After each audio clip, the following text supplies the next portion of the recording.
On the far edge of Cape Cod, where the Atlantic presses endlessly against the land and the wind carries the smell of salt and restraint, there exists a place that appears deceptively ordinary. Low-slung wooden houses, shingled in gray, crouch behind scrub pine and sand dune. There are no gates, no gilded fences, no marble columns announcing dynastic ambition.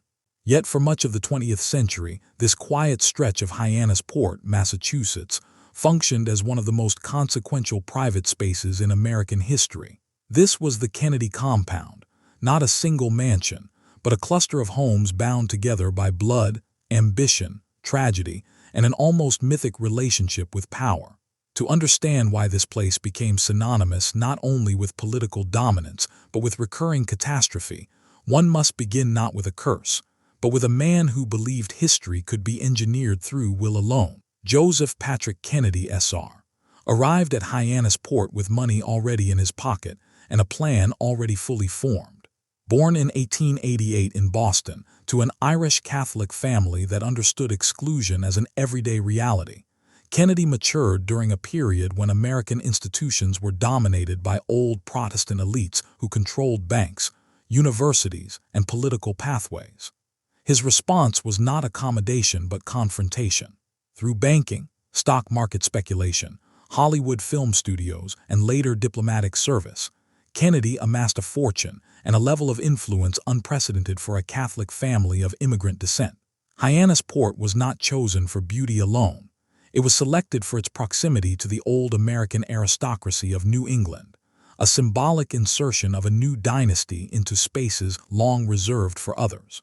The compound began taking shape in the late 1920s and early 1930s, centered around a large home purchased by Joseph Kennedy and his wife, Rose Fitzgerald Kennedy, herself the daughter of Boston Mayor John "Honey" Fitzgerald. Over time, additional houses were acquired and constructed for their growing family, creating a semi-enclosed world where the Kennedys could live, compete, and rehearse their public destiny. Architecturally, the compound reflected restraint rather than ostentation. The shingle-style homes echoed traditional New England coastal design, emphasizing horizontality and continuity with the landscape. This was not Versailles, it was deliberate camouflage. Power here was meant to appear earned, not inherited, even as it was meticulously cultivated. From the beginning, Hyannis Port functioned less as a retreat than as a command center. Summers were rigidly structured. Mornings began early, often with sailing or touch football on the lawn, activities that were not leisure so much as training exercises in resilience and dominance. Joseph Kennedy believed character was forged through competition, and he fostered an atmosphere where physical endurance, intellectual aggression, and emotional suppression were rewarded. The Atlantic Ocean, ever present and often unforgiving, became a symbolic extension of this philosophy. Sailing was not merely recreation. It was an arena where control over chaos could be demonstrated. Victory over nature mirrored the family's broader ambition to conquer American public life. Yet beneath this carefully managed image lay fractures that would widen over time. The Kennedy children were raised under immense pressure, each expected to fulfill a specific role in a dynastic blueprint that left little room for vulnerability. The eldest son, Joseph P. Kennedy Jr., was groomed relentlessly for political leadership. He was the family's presumed future president, the vessel into which all ambition had been poured. John Fitzgerald Kennedy, younger and chronically ill, was initially considered a secondary figure, intelligent but physically fragile, unlikely to shoulder the weight of the family's aspirations. Rosemary Kennedy, their sister, struggled with intellectual disabilities that the family, constrained by the stigmas of the era, sought to manage quietly, and, as history would later reveal, disastrously. The compound thus became a stage where success and concealment coexisted. Publicly, photographs from Hyannis Port projected vitality and unity. Sailing regattas, beach walks, family dinners captured in soft summer light. Privately, the pressure to perform, to suppress weakness, and to meet impossible expectations created an emotional environment that was far less serene than the setting suggested. Architecture, once again, played its role. The closeness of the houses fostered constant surveillance. Privacy was limited. Every success was visible, every failure impossible to hide. World War II marked the first rupture in the Kennedy narrative that Hyannis Port could not contain. Joseph Jr., the anointed heir, enlisted in the U.S. Navy and later volunteered for a dangerous experimental mission in 1944. When his plane exploded over the English Channel, killing him instantly, the loss was seismic. It was not simply the death of a son. It was the collapse of a carefully constructed future. Hyannis Port, which had been designed as a place of preparation, now became a place of mourning. The ocean that had symbolized mastery now represented indifference, its waves continuing unchanged as the family's internal order fractured. In the wake of Joseph Jr.'s death, the family's ambitions shifted almost overnight onto John. Despite chronic back pain, recurring illnesses, and his own private doubts, he was now expected to carry the weight of a destiny he had never been trained to assume. Hyannis Port became his refuge and his proving ground. It was here that he recuperated from surgeries, wrote, sailed, and gradually transformed himself into a public figure capable of projecting vigor despite physical fragility. The compound, in this sense, functioned as a controlled environment where myth could be constructed carefully, far from the scrutiny of Washington or New York. But the idea that this family was somehow cursed began to take root not because of superstition, but because of pattern. Tragedy did not arrive once and retreat. It returned repeatedly, often violently, and often in public view. Each event deepened the sense that Hyannis Port was not merely witnessing history, but absorbing it, layer by layer, like salt embedded in weathered wood. The compound stood unchanged even as the roles of its inhabitants shifted from hopeful heirs to grieving survivors. By the time John F. Kennedy emerged as a national political figure in the late 1940s and early 1950s, the compound had already accumulated a silent archive of loss. Yet this history was rarely discussed openly. The Kennedy strategy, perfected by Joseph Sr., was to move forward relentlessly, allowing no tragedy to halt momentum. Mourning was private, ambition was public. Hyannis Port thus became a paradoxical space, simultaneously a sanctuary and a pressure cooker, a family home and a political engine, a place of renewal and an unspoken repository of grief. As the sun set each evening over Nantucket Sound, the houses of the compound caught the fading light and reflected an image of stability that the nation would soon come to associate with the Kennedy name. But stability, like the shoreline itself, was always provisional. The tides would change, and when they did, the events that followed would bind the Kennedy compound forever to one of the most enduring narratives in American history, a story not merely of power, but of the cost at which that power was sustained. By the early 1950s, Hyannis Port had quietly transformed from a private family enclave into something far more consequential. It was no longer merely the place where the Kennedys escaped the heat of Washington or the scrutiny of Boston society. It had become a rehearsal space for public life itself, a carefully controlled environment where narratives were tested, images refined, and future power calibrated with almost scientific precision. The compound's understated architecture, so different from the palatial estates of America's older dynasties, now worked in the family's favor. It suggested modesty without sacrifice, tradition without decay, and privilege without excess. In an era increasingly suspicious of inherited power, Hyannis Port offered the illusion of earned authority. John F. Kennedy's rise unfolded against this backdrop. After serving in the U.S. House of Representatives and later the Senate, Kennedy used the compound as both refuge and laboratory. Political advisors, speechwriters, journalists, and donors were quietly invited to the Cape, where conversations could unfold over sailing trips and informal dinners rather than in formal offices. The setting disarmed visitors. Here was a man who sailed his own boat, walked barefoot on the beach, and spoke easily of books and war. The Atlantic wind, the weathered shingles, the absence of visible security, all of it worked together to create a mythology of accessibility and vigor that contrasted sharply with the closed corridors of power elsewhere. Yet this image concealed a more complex reality. Kennedy's health was deteriorating even as his public profile expanded. Chronic back pain, the lingering effects of wartime injuries, and what is now widely understood to have been Addison's disease required constant medical management. At Hyannis Port, this reality could be hidden. Doctors visited discreetly. Medications were administered away from cameras. The compound's physical isolation allowed weakness to be concealed behind the appearance of youthful athleticism.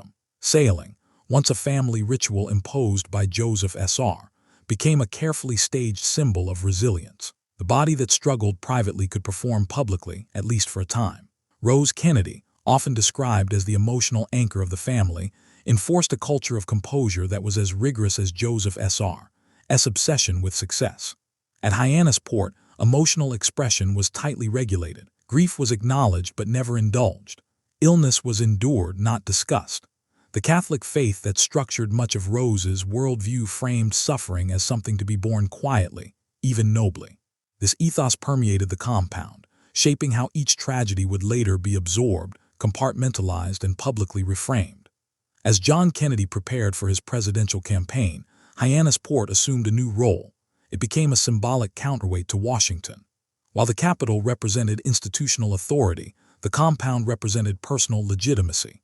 Campaign photographs taken there emphasized family continuity, siblings laughing, children playing, Jacqueline Kennedy walking along the shore.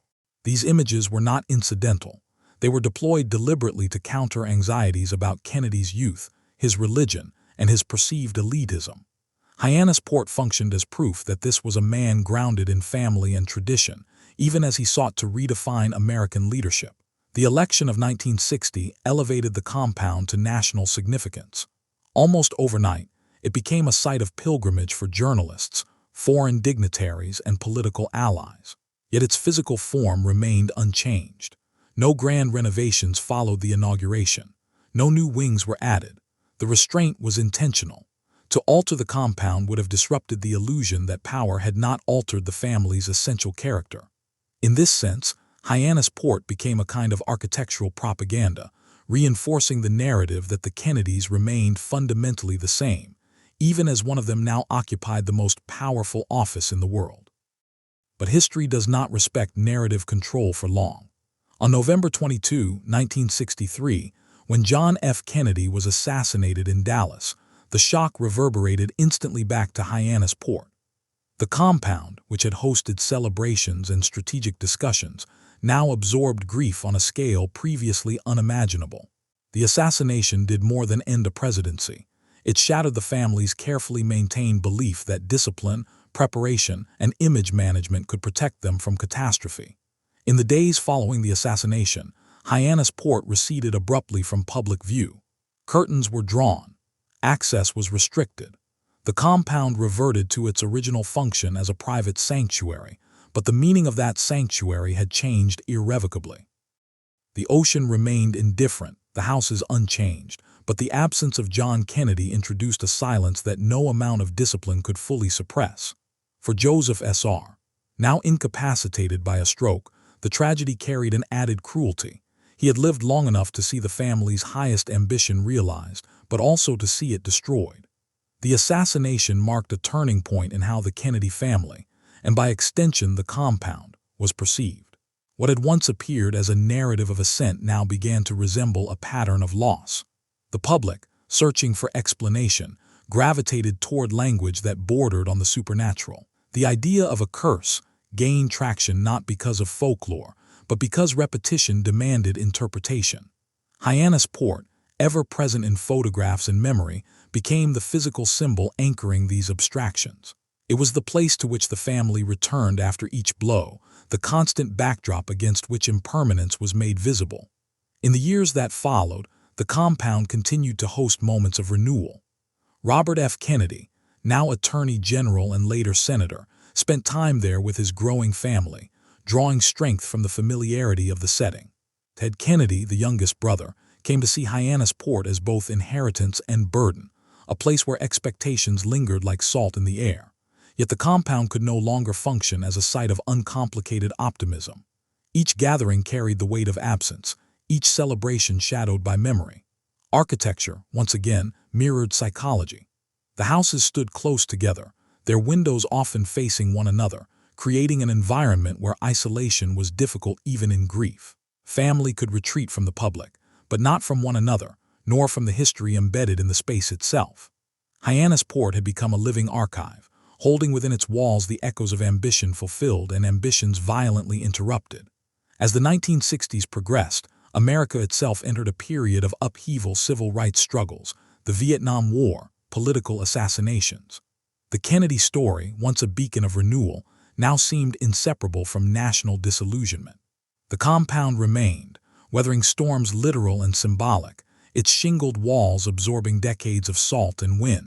It stood as proof that power could be accumulated, curated, and displayed, but never fully controlled. The events still to come would deepen this association between the Kennedy name and tragedy, transforming Hyannis Port from a symbol of promise into something far more complicated. A place where history repeatedly arrived uninvited, and where survival itself began to feel provisional. After November 1963, Hyannis Port no longer existed solely as a private refuge or political stage. It became something closer to a psychological landmark, a place where the Kennedy family processed trauma in isolation while the nation processed it in public. The compound absorbed the shock of the assassination not through transformation, but through stillness. The same rooms, the same shoreline, the same routines persisted, as if continuity itself could act as a barrier against chaos. Yet beneath this surface, the family's internal equilibrium had been permanently altered. The question was no longer how high the family could rise, but how much loss it could endure. Robert F. Kennedy emerged during this period as both moral center and emotional counterweight. At Hyannis Port, Robert, known within the family as Bobby, grappled with grief that was both personal and political. His brother's death had not only deprived him of family, but of purpose. As Attorney General during the Kennedy administration, he had operated within an ecosystem of shared ambition and trust. Without John, that ecosystem collapsed. Hyannis Port became one of the few places where Robert could retreat from public expectations and confront his evolving sense of responsibility. The compound's physical layout reinforced this introspection. Unlike the formal spaces of Washington, Hyannis Port offered no grand halls for performance. Its intimacy forced confrontation. Long walks along the beach replaced strategy meetings. Sailing, once a competitive exercise, became meditative. In these moments, Robert's political philosophy began to shift. The idealism of the early 1960s hardened into something more urgent, more moralistic. He became increasingly vocal on civil rights, poverty, and opposition to the Vietnam War. The private grief processed at Hyannis Port bled into a public mission shaped by loss. Yet tragedy did not pause to allow meaning to be constructed. On June 5, 1968, Robert F. Kennedy was assassinated in Los Angeles, moments after winning the California Democratic primary. The repetition was unbearable. Another Kennedy brother, another public killing, another moment when ambition intersected fatally with visibility. For the second time in 5 years, Hyannis Port became the destination of return, the place where the family gathered to absorb the unthinkable. The impact of Robert's assassination on the compound was qualitatively different from that of John S. The first had shattered a dream, the second suggested a pattern. By 1968, the language of chance no longer sufficed. The family's inner circle began to speak, even if cautiously, of inevitability. The compound, once associated with preparation and recovery, now felt like a waiting room between tragedies. Its constancy became unsettling. The same ocean that had witnessed youthful competition now bore silent witness to funerals and fractured futures. Ted Kennedy, the youngest brother, inherited this landscape of expectation and dread.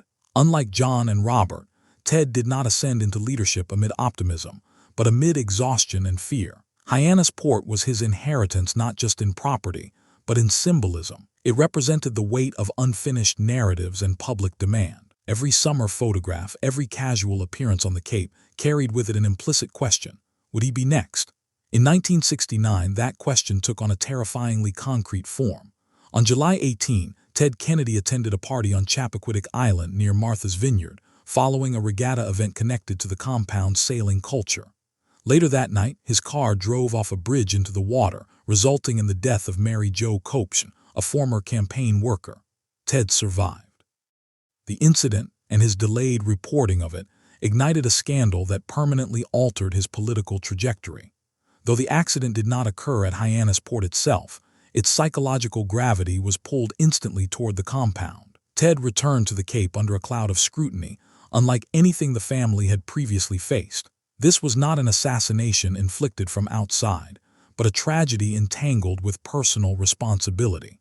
Hyannis Port, long used to absorbing external blows, now had to accommodate internal fracture. The narrative of victimhood that had followed earlier tragedies was no longer sustainable. The public image of the Kennedy family shifted from tragic to complicated, from cursed to morally ambiguous. Architecturally, nothing changed, but symbolically, everything did. The compound's understated design, once a sign of humility, now seemed to underscore a kind of entrenchment. The family could retreat behind familiar walls, but the nation's patience had eroded. Ted Kennedy would remain a powerful senator for decades, but the presidency, once assumed as almost hereditary, slipped permanently out of reach. Hyannis Port, in this sense, marked the boundary of ascent.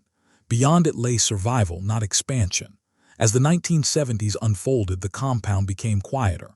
Joseph S.R. died in 1969, his vision both fulfilled and undone. Rose Kennedy continued to summer at Hyannis Port well into old age, her commitment to routine unbroken. For her, the compound remained a testament to endurance rather than ambition. Each morning, each walk, each prayer reinforced the belief that continuity itself was a form of resistance against despair. Yet new generations entered the frame. The children of John, Robert, and Ted played on the same lawns, learned to sail in the same waters, and absorbed the same unspoken lessons about public life and private restraint. Hyannis Port thus became intergenerational memory made physical. It held not only what had happened, but what might yet happen. The question was no longer whether tragedy would return, but in what form. The idea of a curse persisted because it offered a vocabulary for confronting repetition without fully understanding it. But curses, unlike history, do not account for structure, expectation, and exposure. The Kennedys lived at the intersection of visibility and vulnerability, where risk was amplified by prominence and where mistakes were magnified by legacy. Hyannis Port, ever present in the background, became the anchor for this interpretation, a place where destiny seemed to gather, again and again, with relentless familiarity. By the end of the decade, the compound no longer symbolized the future of American politics. It symbolized something more ambiguous, the endurance of a family that had absorbed more public loss than almost any other in modern history, and had survived not through withdrawal, but through persistence. The story, however, was far from over. By the 1980s, the Kennedy compound at Hyannis Port had outlived its original purpose. It was no longer the forward operating base of an ascendant political dynasty, nor simply a refuge from grief. Instead, it had become something rarer and more complex, a living memorial that was still occupied by the descendants of those it commemorated. Unlike monuments carved in stone, Hyannis Port remained in use, its meaning evolving with each generation that crossed its threshold. The challenge now was not ambition, but stewardship, of memory, of narrative, and of a legacy that history had rendered both luminous and unbearable. Ted Kennedy, by then a senior figure in the United States Senate, became the compound's most visible custodian. His relationship with Hyannis Port was deeply ambivalent. It was the place of his childhood, the stage of his brothers' triumphs, and the silent witness to their violent deaths. Each return carried echoes of what had been lost and what could never be reclaimed. Yet Ted refused to abandon the space. To do so would have been to concede defeat to the idea that tragedy could permanently displace belonging. By continuing to inhabit the compound, he asserted continuity over rupture. The compound's architectural modesty now took on a new symbolic weight. In an era of increasingly performative wealth and political spectacle, Hyannis Port remained stubbornly unchanged. Its weathered shingles bore the marks of decades of storms, their patina an accidental record of endurance. This lack of renovation was not neglect, but intention.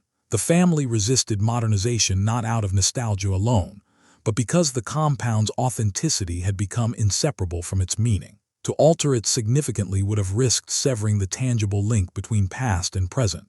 Public interest in the Kennedys never waned, but it evolved. The fascination shifted from anticipation to retrospection. Hyannis Port became a place people looked toward not for future presidents, but for understanding of how power had once been imagined differently and how it had exacted its price. Journalists and historians increasingly framed the compound as a lens through which to examine 20th century America itself, its optimism, its violence, its contradictions. The Kennedys' story, once exceptional, now seemed emblematic of a nation that had learned the limits of idealism through trauma. New tragedies reinforced this perception. In 1999, the death of John F. Kennedy Jr. in a plane crash off the coast of Martha's Vineyard reignited the language of inevitability. Once again, A Kennedy life ended prematurely, once again involving the sea that had framed so much of the family's mythology. Though Kennedy Jr. lived primarily in New York and the crash did not involve Hyannis Port directly, the symbolic pull was immediate. The compound absorbed the shock as it always had, its shoreline becoming a site of reflection and mourning. What distinguished this moment from earlier losses was generational distance. John F. Kennedy Jr. represented not the architects of the dynasty, but its inheritors, individuals who had grown up under the shadow of tragedy and public expectation. His death underscored a sobering reality. The narrative was not confined to a single era. Hyannis Port was not merely a historical artifact. It was an active participant in an ongoing story, its relevance renewed with each recurrence of loss. As the 21st century progressed, the compound's role shifted further toward preservation. Portions of it were designated as a National Historic Landmark, formalizing what the public had long assumed, that this place mattered not only to one family, but to the nation's collective memory. This designation introduced a new tension: how to balance private life with public significance.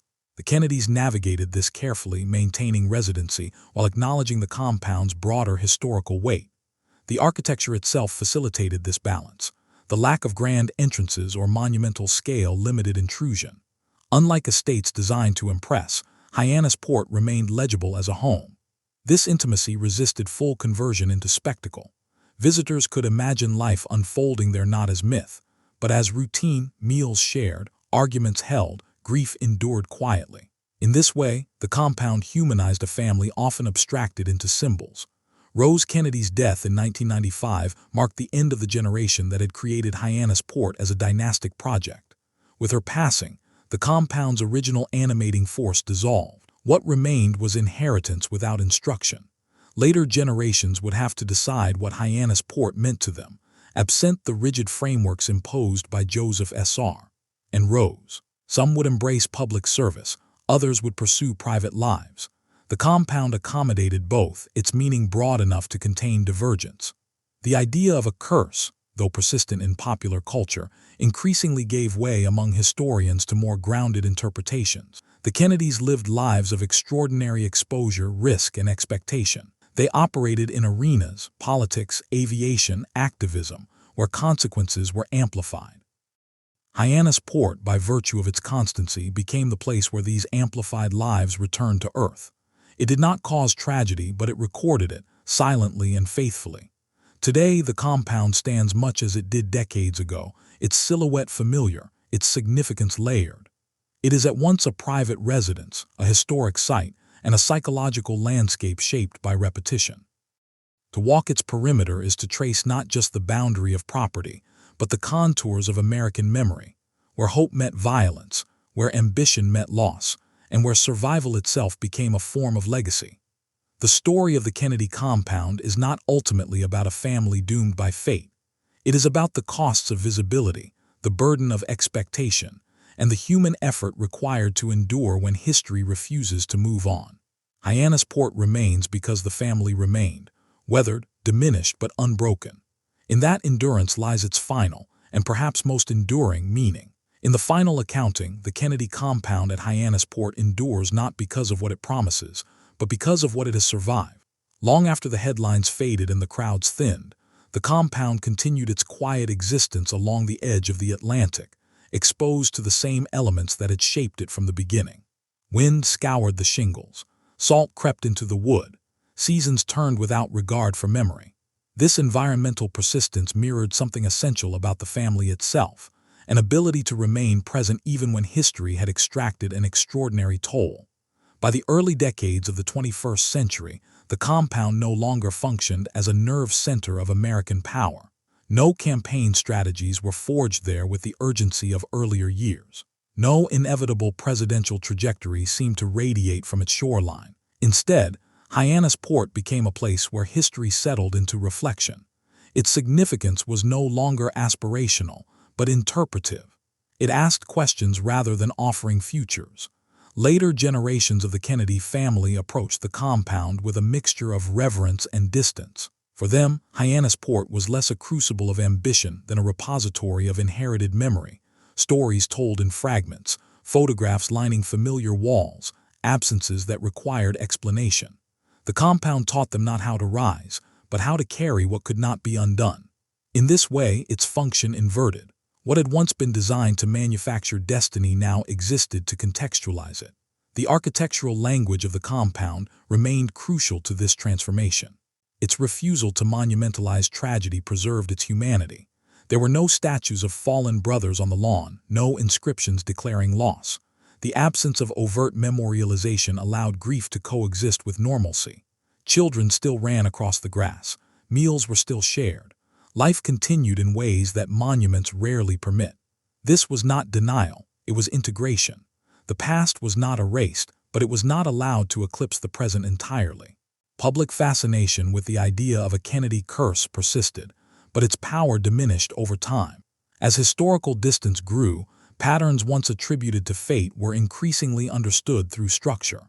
The Kennedys lived at the intersection of privilege and exposure, where opportunity invited risk and scrutiny magnified consequence. Political violence in mid-20th century America was not unique to one family, but the Kennedys' prominence ensured that each blow resonated nationally. Hyannis Port became the symbolic anchor for this resonance precisely because it never changed. It was the fixed point against which volatility could be measured. In this sense, the compound functioned much like an archive, though one made of wood and memory rather than paper. Each room held layers of time. Each view of the water recalled different eras depending on who stood there. For Joseph Kennedy Sr., the compound had represented insertion into American legitimacy.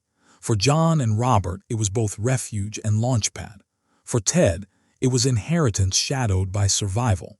For their children and grandchildren, it became a place where the past was unavoidable but not prescriptive. The National Historic Landmark designation formalized what had long been implicit, that Hyannis Port belonged not only to the Kennedys but to the story of the nation. Yet even this recognition was handled with restraint. The compound did not become a museum in the conventional sense.